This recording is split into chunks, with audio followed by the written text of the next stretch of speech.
महाराष्ट्रातील लाखो शेतकऱ्यांची प्रतीक्षा अखेर संपली आहे. होय, तुम्ही अगदी बरोबर ऐकलं. कारण महिन्यापासून ज्या निर्णयाची आणि सर्वात महत्त्वाचा म्हणजे ज्या तारखेची शेतकरी बांधव आतुरतेने वाट पाहत होते, त्या कर्जमाफीच्या प्रक्रियेबाबत अखेर मोठी अपडेट समोर आली आहे. सरकारने या योजनेच्या अंमलबजावणीला वेग दिला असून लाभार्थी शेतकऱ्यांच्या बँक खात्यांची पडताळणी प्रक्रिया ही पूर्ण झाली आहे. सध्या राज्यभरात पेरणी सुरू आहे. खर्च वाढत चाललाय. नव्या हंगामाकडून मोठ्या अपेक्षा आहेत आणि अशा वेळी जर डोक्यावरचं कर्जाचं ओझं हलकं झालं तर प्रत्येक शेतकऱ्याला नव्याने उभं राहण्याची ताकद मिळू शकते. म्हणूनच हा निर्णय केवळ कर्जमाफीचा नाही तर लाखो शेतकरी कुटुंबांच्या भविष्याशी जोडलेला आहे. काही दिवसांपूर्वी शासनाकडून कर्जमाफीची घोषणा झाली होती. मात्र त्यानंतर प्रत्येकाच्या मनात एकच प्रश्न होता, पैसे नेमके कधी मिळणार? आता त्या प्रश्नाचं उत्तर समोर येऊ लागलं आहे. मग कर्जमाफीची रक्कम नेमकी कधी जमा होणार? सरकारने याबाबत काय मोठी घोषणा केली आहे? कोणत्या शेतकऱ्यांना या योजनेचा लाभ मिळणार आणि लाभार्थी शेतकऱ्यांनी आता पुढे काय करायला हवं? तर चला सर्व काही जाणून घेऊया आजच्या व्हिडिओमध्ये. आजच्या बातमीचे लेखक आहे मेहुल मराठे. तर मित्रांनो, अगदी पावसाळी अधिवेशन सुरू होण्याच्या एक दिवस अगोदरच मुख्यमंत्र्यांकडून पत्रकार परिषद घेत कर्जमाफीची घोषणा करण्यात आली होती.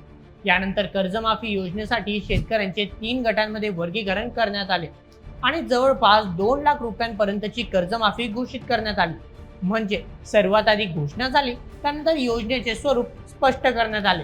मात्र एक प्रश्न जो अजूनपर्यंत संपलेला नव्हता, तो म्हणजे या कर्जमाफी योजनेची प्रत्यक्ष अंमलबजावणी नेमकी कधीपर्यंत केली जाणार? आता याच प्रश्नाचे उत्तर समोर आले आहे. कारण सरकारने जुलैच्या पहिल्या आठवड्यापर्यंत कर्जमाफीचे पैसे शेतकऱ्यांच्या बँक खात्यात जमा करण्याचे उद्दिष्ट डोळ्यासमोर ठेवले आहे. आता यामुळे ऐन पेरणीच्या हंगामात शेतकऱ्यांना मोठा आर्थिक दिलासा मिळू शकतो. तर चला सर्वात प्रथम जाणून घेऊयात की सरकारने नेमकं काय जाहीर केलंय. राज्य सरकारच्या माहितीनुसार पुण्यश्लोक अहिल्यादेवी होळकर शेतकरी कर्जमुक्ती योजना 2026 अंतर्गत पात्र शेतकऱ्यांना 2 लाख रुपये पर्यंतची कर्जाची माफी करण्यात येणार आहे. या योजनेचा लाभ राज्यातील जवळपास 56 लाख शेतकऱ्यांना मिळण्याची अपेक्षा व्यक्त केली जात आहे. विशेष म्हणजे आता सरकारने या योजनेच्या अंमलबजावणीला गती देत जुलैच्या दुसऱ्या आठवड्यापासून लाभ वितरणाची तयारी सुरू केली आहे. त्यासाठी नॅशनलाइज बँका, सहकारी बँका आणि जिल्हा मध्यवर्ती बँकांना लाभार्थ्यांची माहिती वेगाने पडताळून शासनाच्या पोर्टलवर अपलोड करण्याच्या सूचना देण्यात आल्या आहेत. मात्र इथेच एक महत्त्वाचा मुद्दा समोर येतो. अनेक शेतकऱ्यांना वाटतं की कर्जमाफीची रक्कम थेट त्यांच्या बँक खात्यात जमा होईल, परंतु प्रत्यक्षात मात्र ही रक्कम शेतकऱ्यांचे ज्या बँकेत पीक कर्ज आहे त्या खात्यात जमा केली जाणार आहे. म्हणजेच यामुळे तुमची थकबाकी कमी होईल आणि पात्रतेनुसार कर्ज पूर्णपणे संपुष्टात देखील येऊ शकते. आता प्रश्न असा आहे की या योजनेची सध्या एवढी गरज का आहे? कारण मित्रांनो, यंदाच्या वर्षी महाराष्ट्रात मोठ्या प्रमाणात दुष्काळ आणि बदलत्या हवामानाचे मोठे संकेत आहेत. त्याचप्रमाणे युद्धजन्य परिस्थितीमुळे बाजारभावांना मोठा फटका बसला. उत्पादन खर्च वाढला गेला, परंतु उत्पन्न त्याच प्रमाणात वाढलं नाही. अनेक शेतकऱ्यांनी पीक कर्ज घेतलं, मात्र या सर्व अडचणींमुळे त्यांची वेळेवर परतफेड करणं कठीण झालं. परिणामी अनेक खाते थकीत झाली आणि नवीन कर्ज मिळण्याची अडचणी निर्माण झाल्या. याच पार्श्वभूमीवर राज्य सरकारने मोठ्या प्रमाणात कर्जमाफी देण्याचा निर्णय घेतल्याचं सांगितलं जात आहे. त्यानुसार आता या योजनेसाठी जवळपास 36,500 कोटी रुपयांहून अधिक आर्थिक तरतूद करण्यात येणार असल्याची माहिती समोर आली आहे. परंतु आता याच ठिकाणी शेतकऱ्यांकडून एक महत्त्वपूर्ण प्रश्न उपस्थित केला जातोय. तो म्हणजे 2 लाख पर्यंत कर्ज असणाऱ्या प्रत्येक शेतकऱ्याला याचा लाभ मिळणार का? मित्रांनो, 2 लाखांपर्यंत कर्ज असलेल्या प्रत्येकाला याचा लाभ मिळेल असं नाही. कारण सरकारने पात्रतेचे काही निकष निश्चित केले आहेत. संबंधित कर्ज हे पात्र पीक कर्ज असणं, बँकेकडे योग्य नोंद असणं, आधार क्रमांक संलग्न म्हणजेच लिंक असणं आणि शासनाच्या डिजिटल पडताळणी प्रक्रियेत माहिती योग्य आढळणं इत्यादी सर्व गोष्टी आवश्यक आहेत. त्यामुळे ज्या शेतकऱ्यांची माहिती अपूर्ण आहे किंवा नोंदीमध्ये तफावत आहे त्यांना योजनेचा फायदा मिळण्यासाठी उशीर होऊ शकतो.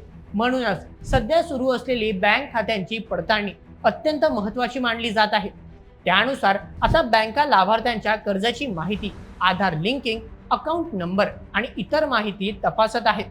ही प्रक्रिया पूर्ण झाल्यानंतरच अंतिम यादी निश्चित केली जाणार आहे. आता एक प्रश्न जो अगदी सर्वांच्याच मनात निर्माण झाला आहे तो म्हणजे शेतकऱ्यांनी या टप्प्यावर नेमकं काय करायला हवं. जर तुमचं पीक कर्ज असेल तर एक काम नक्की करा. ज्या बँकेतून तुम्ही कर्ज घेतलं आहे त्या शाखेशी संपर्क साधा. तुमचा Aadhaar card, bank account number, mobile number आणि कर्जाची नोंद योग्य आहे का याची खात्री करून घ्या. कारण छोट्याशा तांत्रिक त्रुटीमुळेही लाभ मिळण्यास उशीर लागू शकतो. परंतु या योजनेत एक अत्यंत महत्त्वाचा पैलू देखील आहे ज्याकडे फारच कमी लोकांचं लक्ष गेलं. सरकारने आता स्पष्ट केलं आहे की सर्व प्रकारच्या कायदेशीररित्या शेतीसाठी कर्ज देणाऱ्या बँकांचा ह्या योजनेत समावेश केला जाईल. म्हणजेच नॅशनलाइज बँका, जिल्हा मध्यवर्ती सहकारी बँका आणि इतर पात्र बँकांमधील पीक कर्जाचाही आता विचार केला जाऊ शकतो.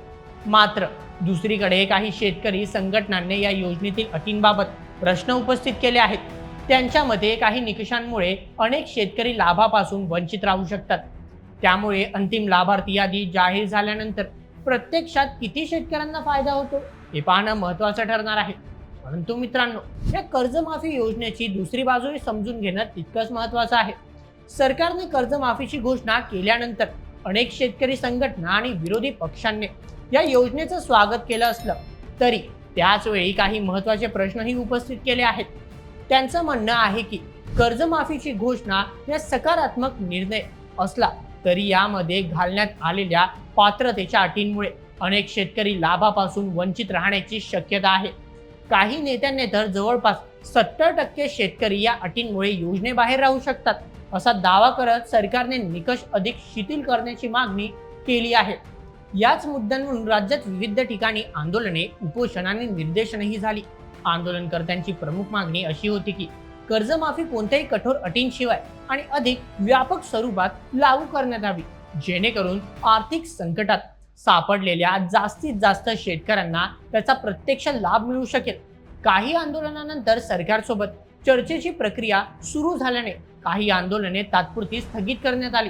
मात्र मागण्यांवर ठोस निर्णय न झाल्यास पुन्हा आंदोलन तीव्र होण्याची इशाराही त्यांनी दिला. दुसरीकडे सरकारचं म्हणणं आहे की ही योजना पारदर्शक आणि पात्र लाभार्थ्यांपर्यंतच पोहोचावी यासाठीच पडताळणी, डिजिटल नोंदी आणि काही निकष आवश्यक आहेत. त्यामुळे कोणताही अपात्र लाभार्थी योजनेचा फायदा घेऊ नये आणि सरकारी निधी योग्य शेतकऱ्यांपर्यंत पोहोचावा हा या अटींचा उद्देश असल्याचं सरकारने स्पष्टीकरण दिलं आहे. त्यामुळे आता सर्वांचं लक्ष फक्त एका गोष्टीकडे लागलं आहे की अंतिम लाभार्थी यादी जाहीर झाल्यानंतर प्रत्यक्षात किती शेतकऱ्यांना या योजनेचा लाभ मिळतो आणि आंदोलकांनी उपस्थित केलेल्या शंका खरोखर दूर होतात का. म्हणूनच आता या योजनेचा लाभ मिळण्यासाठी प्रत्येक शेतकऱ्यांनी सरकारकडून वेळोवेळी दिल्या जाणाऱ्या सूचना, बँकेकडून होणारी पडताळणी आणि अधिकृत अपडेट्सकडे लक्ष ठेवणं तितकंच महत्त्वाचं आहे. तर मित्रांनो, या संपूर्ण प्रकरणावर तुम्हाला काय वाटतं? सरकारकडून कर्जमाफी योजनेत लावलेल्या अटी हा शेतकऱ्यांवर अन्याय आहे का? तुमचं मत आम्हाला कमेंट करून नक्की कळवा आणि अशाच व्हिडिओसाठी सबस्क्राईब करा बोल MH आपल्या YouTube चॅनलला. धन्यवाद.